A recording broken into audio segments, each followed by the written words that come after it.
And then we'll wrap with a brief discussion of actions and activities that we can all take to make our communities more livable.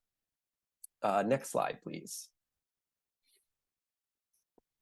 And so first, what I'd like to do is really just highlight kind of the context that many communities in the United States and in Indiana are facing. Next slide. So first, as a country, the population of the US is aging.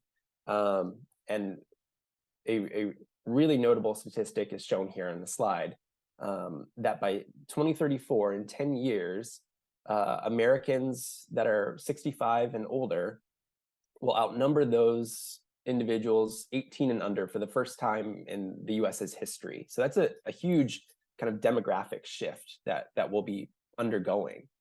Next slide, please. So when we consider this shift that is on the horizon here, we can recognize and observe different things about our communities, and really that our communities aren't prepared for this demographic change. Around the country, we observe that communities lack housing options for an aging population.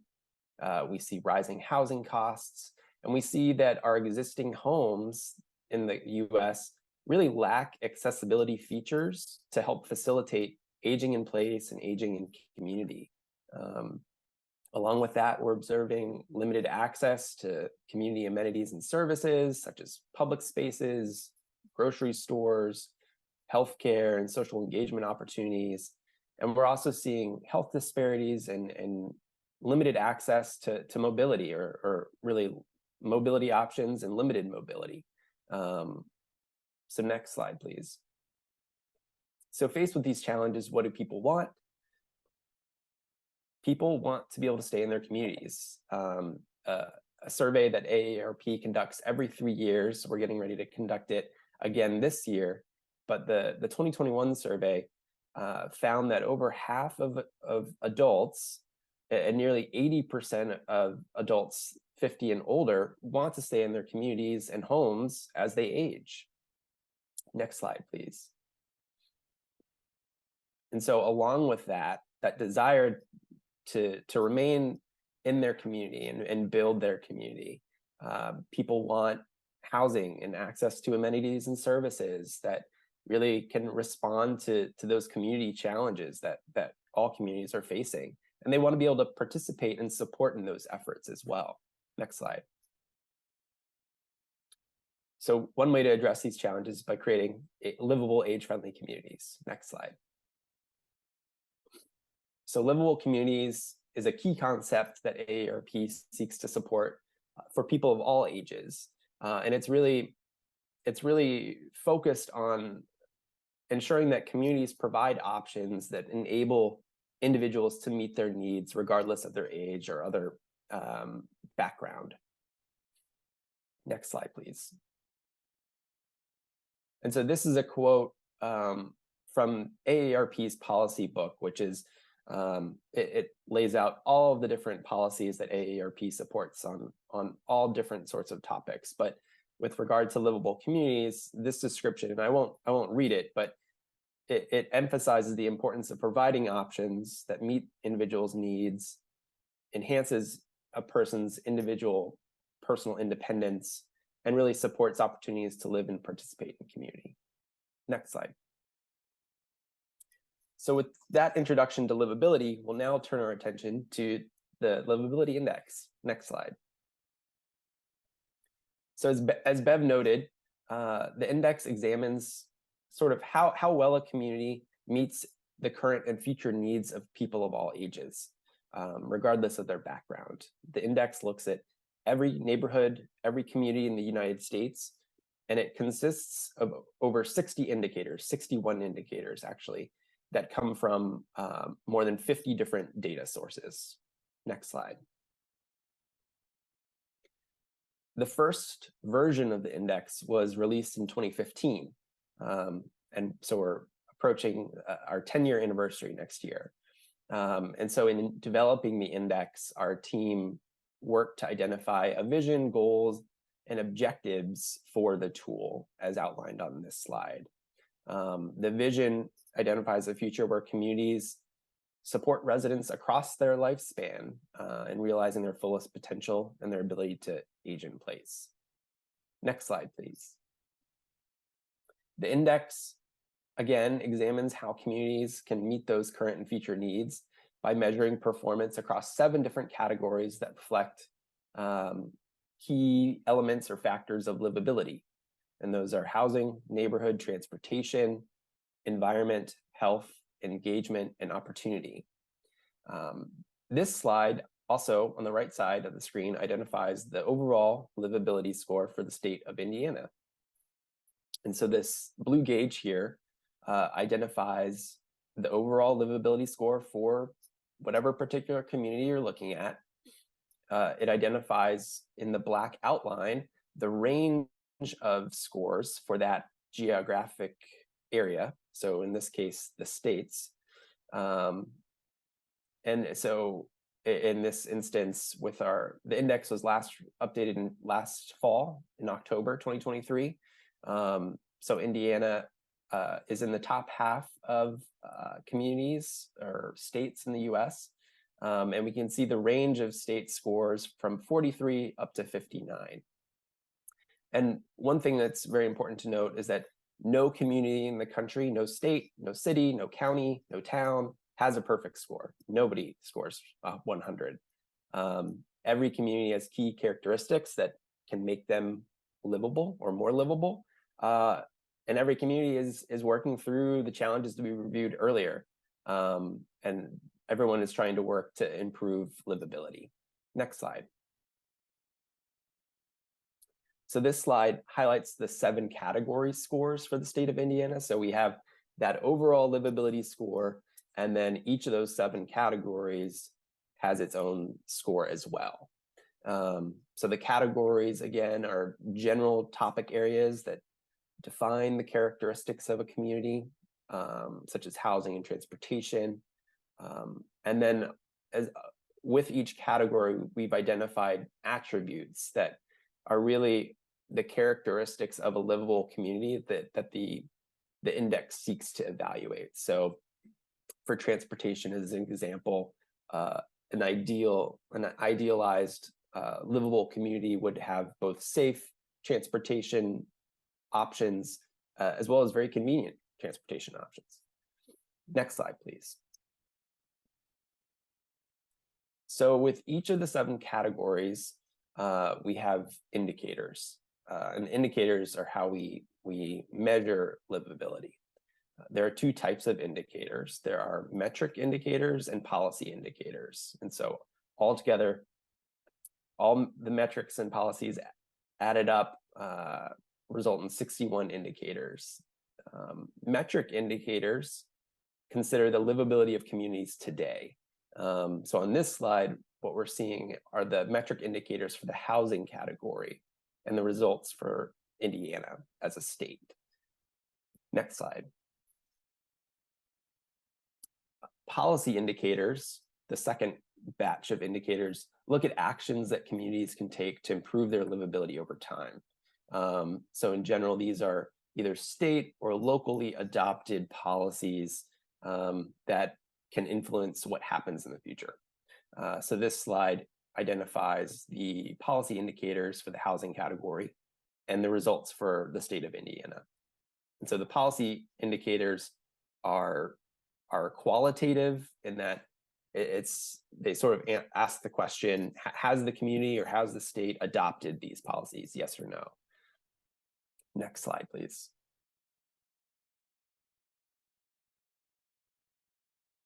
Can you go back one? I think we skipped. Okay, great. Thank you.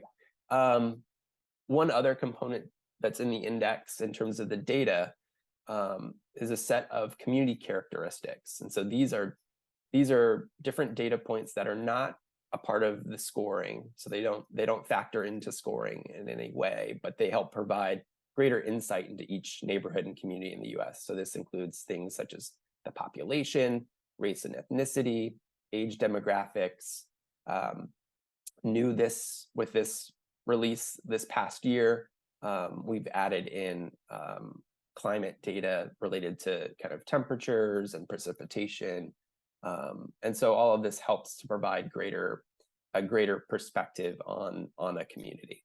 Next slide. So next, I'll briefly highlight different ways that a user can use the index. Next slide. So one of the amazing things I feel about the index is that it's really a multifaceted tool that can really benefit multiple users, from folks who are working in government, folks that are working for nonprofit organizations, or people who are community advocates, real estate agents, and to individuals who may be trying to advocate for change in their community, or they're trying to make personal decisions about where they might want to live. The platform can be used by local policymakers and urban planners to assess the needs of a community and to plan for potential policy solutions that can support residents. Nonprofit organizations or community advocates can use the platform to identify opportunities where change can be made, to increase access to services such as public spaces or transportation or healthcare facilities. And then individuals can use the platform to make personal decisions about where they may want to live. The platform allows a user to compare the scores of up to 3 different communities at one time. So you can see a set of 3 communities at a glance and how they score. And it also, the new release of the index this past fall includes a new feature called the Community Finder Quiz, which allows a user to answer a few questions to identify kind of the key characteristics of what their ideal community is. And then the index generates a custom list of communities that reflect the user's desired features of a community. Next slide.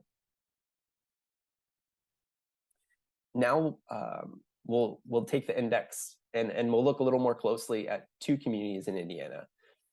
So what we'll do is we'll look at the overall livability score, we'll dive into the category scores a bit, and then we'll look a little bit deeper into the indicators for the housing and transportation categories. So first up, we'll look at the city of Fort Wayne, second largest city in Indiana. Next slide. So Fort Wayne's overall livability score is a 58, which is great. It places it in the top half of communities in the United States. And so again, we've included the blue gauge here on the slide. From the black outline on the gauge, we can see that we see the range of overall livability scores for cities in the US. So cities' scores range from 23 up to 73.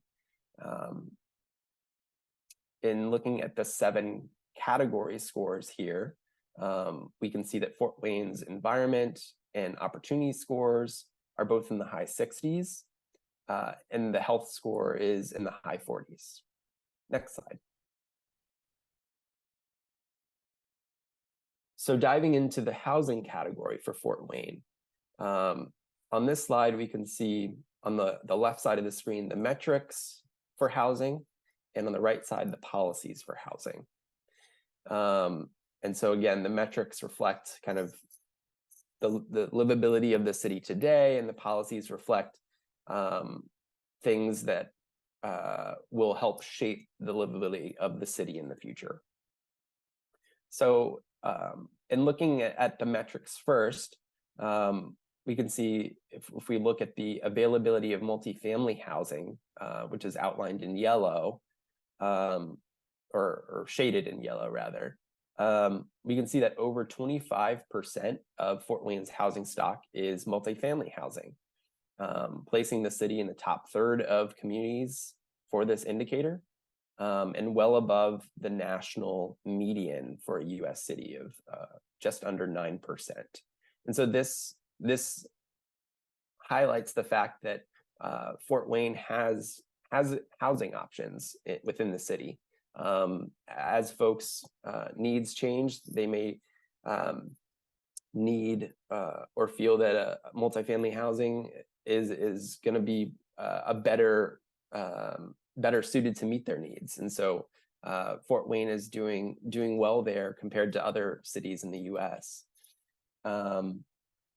One thing to note with the index, some metric indicators have used the same data source since the 2015 release of the index. And so for these metrics, we can look back at where the community was in 2015, and we can see where they are today. So with the availability of multifamily housing indicator, this is one that we can go back and see in the 2015 value column where Fort Wayne was back then, about a decade ago.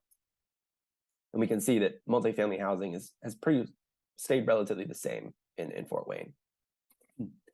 And looking at the housing cost burden metric, also shaded in yellow, on average, residents of Fort Wayne spend about 12.4% of their income on their housing costs.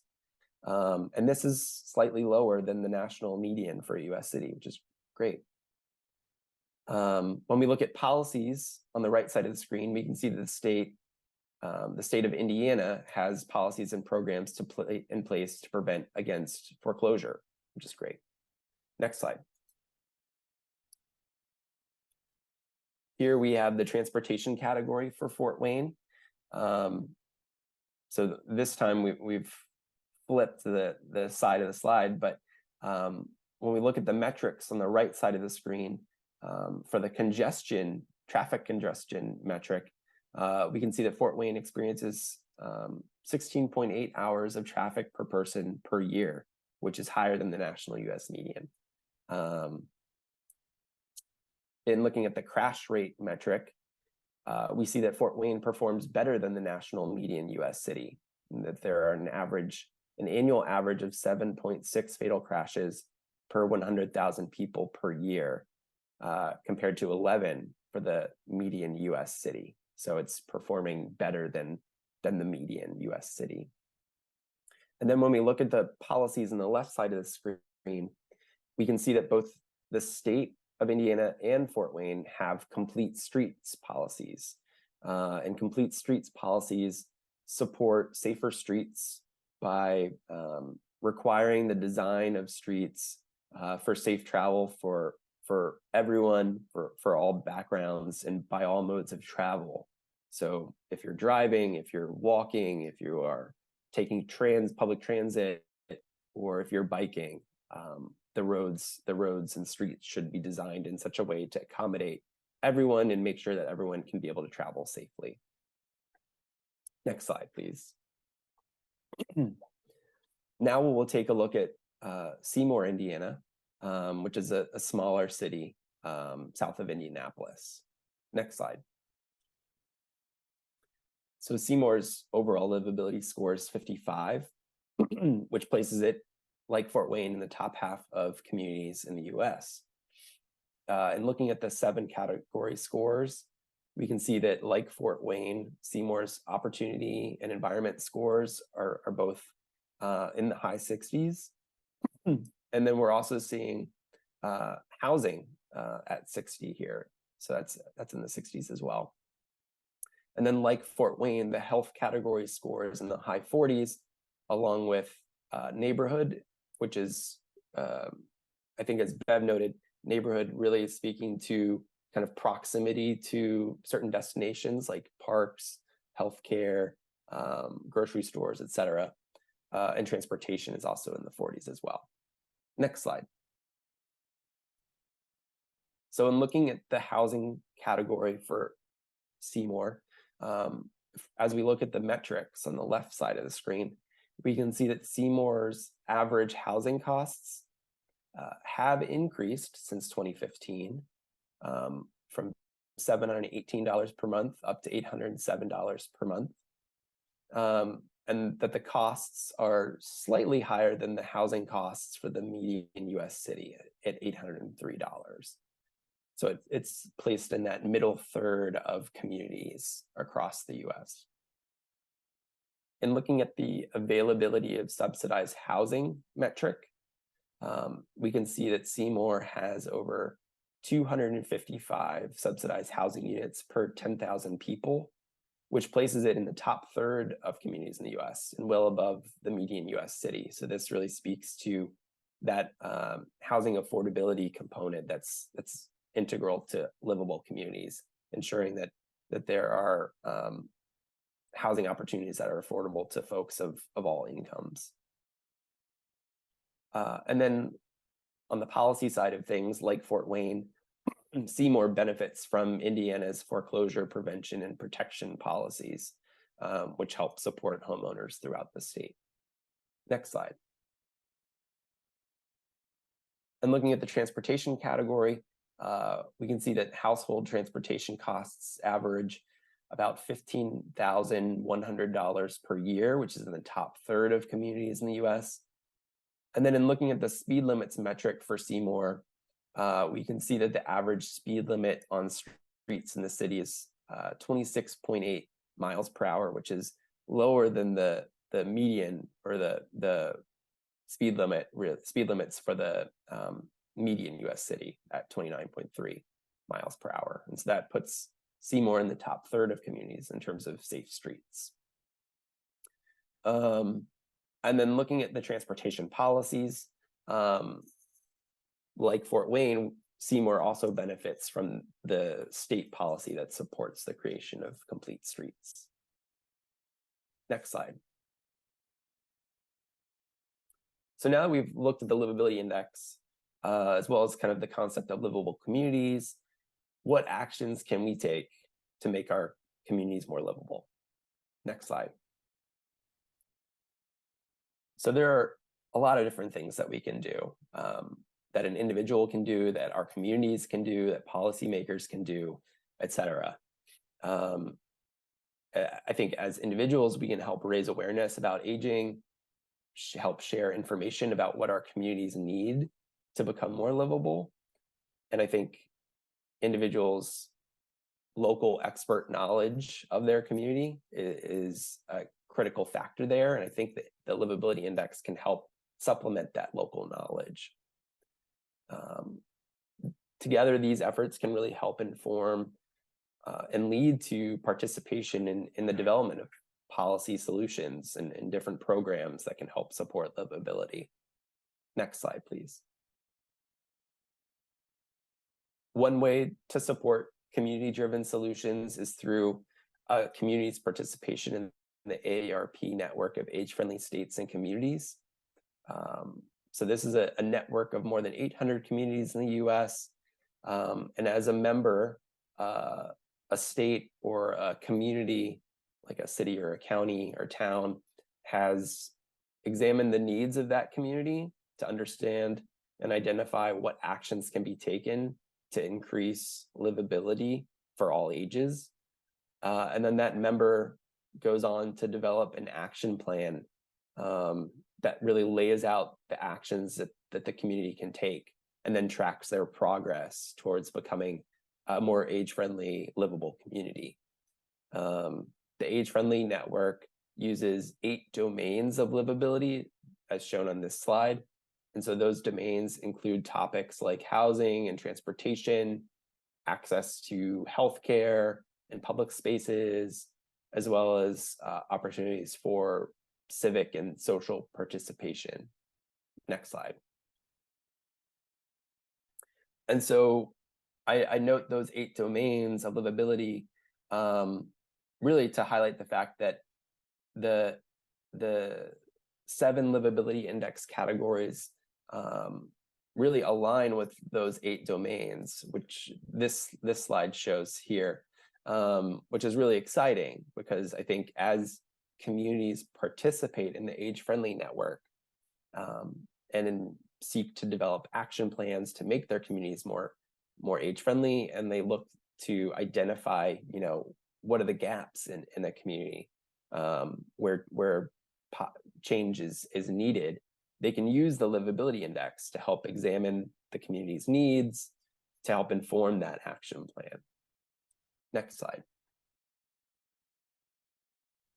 And so this relationship between the livability index and the concept of creating change in communities It's really something to keep in mind as we look to all engage in efforts around livability. The Livability Index can be used to help share information with other residents of a community, with nonprofit organizations that are active in a community, on a variety of different, or in a variety of different areas like healthcare or public spaces or housing, transportation. And the index can also then be a tool to help share information with policymakers and with city or town planners, to help inform future actions that the community might take to help improve livability. Next slide. To support these conversations and to supplement the Livability Index and to help increase awareness of topics related to livability, AARP has published a suite of different resources on a range of different topics related to livability, from housing and transportation to public spaces, disaster resilience, community engagement. All of these publications, along with the Livability Index, can really help support local efforts to build more livable communities across the country and in Indiana. Next slide. So the Livability Index can be found via aarp.org/livability index. In additional, those livability community or livable communities resources can be found at aarp.org/livable and /livable policy. And our team is always interested to hear from users of the index. So please feel free to reach out as you explore the index. And we also love to hear how people are using the index in their community. And then if there are questions or anything like that about the index, we love to take those as well. So thanks again to Emily and Addison for inviting me, and happy to engage in a conversation here around the index.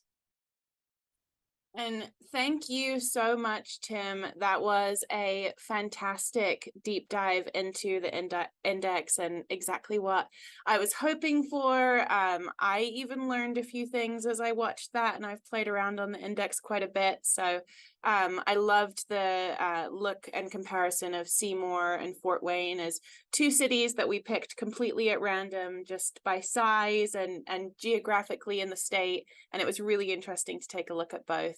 I should also add, if folks want to have any of those livable communities resources that you mentioned on the previous slide, those are free to order. So if you want to have them in your community or share them with elected officials or anything like that, or just among your community groups, please check that out on the website. That's a great resource that we have as well. I just wanted to note that. So if anyone does have any questions, please feel free to put them in the chat or use the Q&A function. We'll be checking that periodically. And in the meantime, while you guys type in your questions, I do just have a couple questions for you, Tim, that I'm hoping you might be able to help us with. So the first one I wanted to ask you is the overall livability score important for your town or your community, and should people focus on that score, the overall score? Yeah, it's a great question. So the overall livability score measures the overall livability of a community, and so it can be helpful, a helpful measure to see how the community may be doing. But I think it's equally or potentially almost more important to be able to dive into those 7 categories and look at those 7 category scores, because it's there that a user of the index can really get more detailed information about what may be working well for a community, where there might be opportunities for the community to take action to help improve livability there. So I think that the overall livability score really represents an opportunity for community members, policymakers, et cetera, to engage in the topic of livability. And then again, I would just note as well, I think everybody likes to focus on the overall score. But I do want to just note that there is not a community that scores a perfect 100. There are no perfect scores. Every community has room to improve, and improve in kind of unique, different ways from one another. No community is perfectly the same as another. So yeah. I think that's That's good to remember.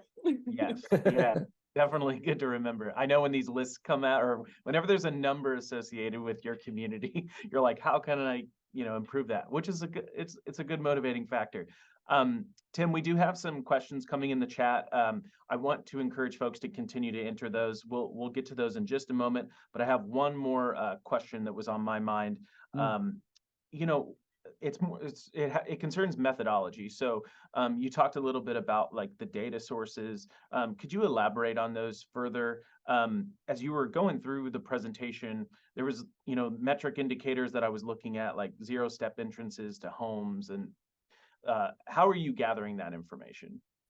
Yeah. So it is a big endeavor, certainly. So again, there are 61 different indicators that feed into the scoring for the index. So there are 40 metric indicators and there are 21 policy indicators.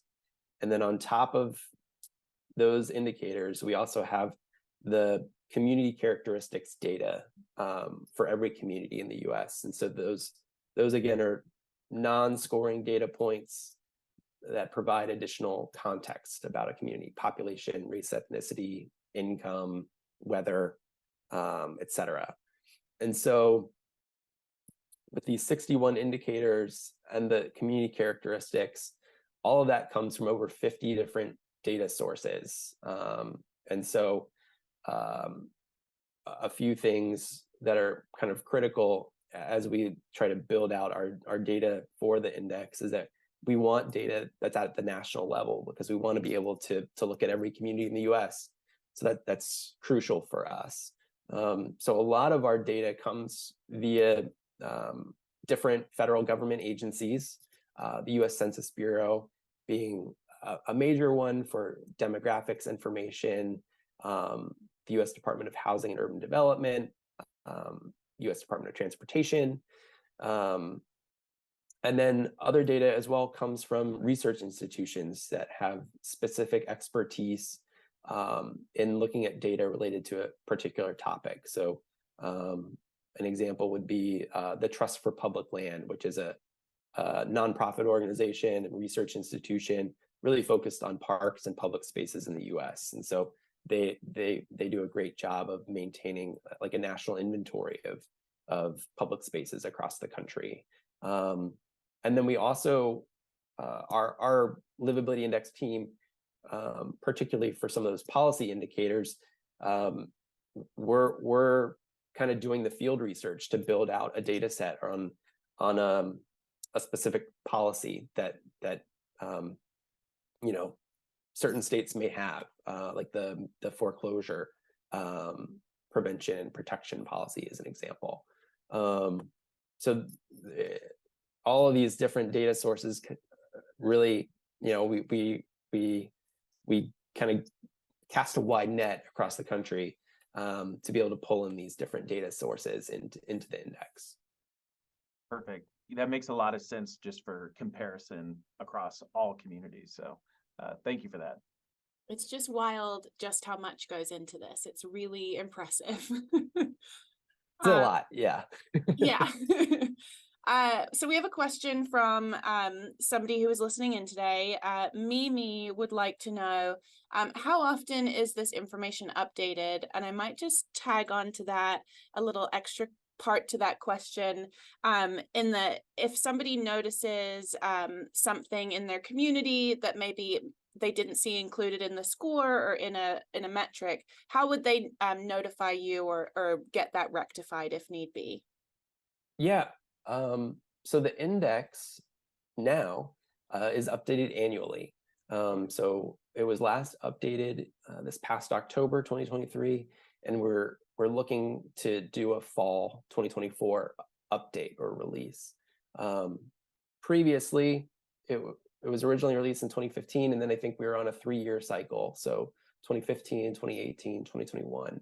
But we've now transitioned to an annual update, which is really exciting because I think a lot of the feedback from users and from folks who use the index was that this is great, but it's a couple years old. You know, we'd love more real-time information if possible. And so we're really trying to respond to that need for kind of real-time information. And then the second part of your question, or the second question, is a really good one and this is something that we really want to hear from folks about, because as I mentioned, in collecting all this data is generally national data set. You know, it's a big scope, and so it's not always, you know, nothing is 100% perfect, and so there may be an instance where something is missing in a particular community, and it's the resident, it's the community member who has the local expert knowledge of their community who can really help inform that missing data point. And so there are a couple different ways in which a user of the index can get in touch with our team. And so one particular example is when you go to the index and you search for a particular community, let's say Fort Wayne, and you have the Fort Wayne results page in front of you. So you see the overall livability score, you see the category scores. There's a map that a user can click on and then be able to see all of the different indicators and things like that, and the scores for the community. At the bottom of that results page is a text box that specifically calls out, you know, is there something that's missing here, or are you seeing something that's not that you feel is not accurate? That box takes you to a form that emails our team so that we can get in touch with you about that, you know, particular indicator that you're familiar with, and that you know that there's a park in a neighborhood that's not appearing in the index or something like that. Gotcha. That's really helpful. Tim, we have a question from one of our fantastic volunteers, Mary, up in Gary, Indiana. I didn't mean for that to rhyme, but it did. She's wondering, is there a security or safety category that intersects with the livability index? Yeah, that's a great question, Mary. So yes, so we have those 7 different categories. The neighborhood category includes an indicator for crime rate, and so that comes in, that brings in kind of safety and security information, and so that's one, I think, that category and that particular indicator kind of incorporates that into the index. Great, thank you. I think we have time. We have one last question that I think we have time to quickly get to, from Becky, who is a dear friend of ours in Fort Wayne. And she is wondering that Fort Wayne specifically has a really wonderful private nonprofit transportation provider. Are their services included in the number for transportation, for example, in that community? Yeah, that's a great question as well. I believe so. I think with our the frequency of local transit service indicator incorporates that sort of information in, as well as on the policy side in the transportation category. We have 2, in addition to the complete streets policy indicator, there are 2 additional policy indicators that look at transportation coordination, as well as volunteer driver. I know volunteer driver is separate somewhat from what this question is focused on, but it also may encapsulate that now that I think about it, in terms of private nonprofit transportation provision. So both of those policies would indicate that a community or the state has policies in place to help facilitate that. So yeah. Okay, wonderful. Well, I think that is about all the time we have for questions today. But again, I want to thank everyone for their really thoughtful, wonderful questions that they submitted. And Tim, thank you to you for being so gracious with your answers. I'm going to invite Bev to come back on and close us out for today. So thank you all very much. Thank you. Well, thank you, Emily and Addison, for facilitating that discussion. Tim, especially thanks to you for the presentation. The big thing I learned was that I was confusing the 8 domains and the 7 livability factors. So that helped me. Thank you. So we're going to finish up for today. If you enjoyed today's program, AARP Indiana does have other ongoing virtual events. We have one upcoming on March 27th at 6:30 p.m., a Caregiver Connections event featuring Tai Chi master Ron Weatherford. So you can join fellow Hoosier caregivers and friends for an evening of respite and community by simply going to our website, www.aarp.org/in, and registering for that program. Again, thank you for attending today. Hope everybody learned a lot. And we'll find ways to use the Livability Index in your communities. Thank you.